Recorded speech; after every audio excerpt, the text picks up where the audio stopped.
Time again to fire up the Notes on Iowa time machine, and we're headed back to May 6th, 1897, when the Iowa General Assembly designated the wild rose as the state flower of Iowa. An enduring, if unspecific symbol representing Iowa's natural beauty, the wild rose continues to bloom throughout the state today. From the earliest records available, Iowans admired the wild roses growing throughout the state. We see the first wild rose instance from the Iowa government when they gifted the USS Iowa battleship a pre-dreadnought BB-4, not to be confused with the more famous BB-61 USS Iowa and the Iowa-class of battleships in World War II, when the ship came into service during 1896. The state gifted the Navy with a silver tea set featuring the wild rose design.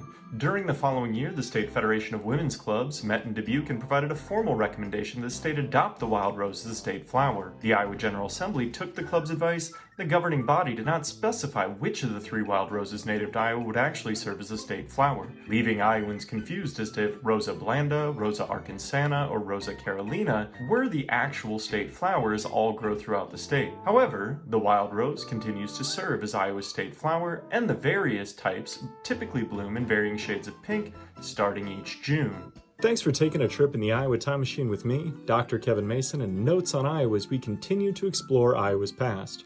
Remember, you can always continue the journey by subscribing at notesoniowa.com on YouTube, TikTok, Instagram, or Facebook. Until next time, remember, the past is the past, the future is unwritten, so you might as well make it a good one. Thanks for watching. Probably heard a lot about the boy, well, true.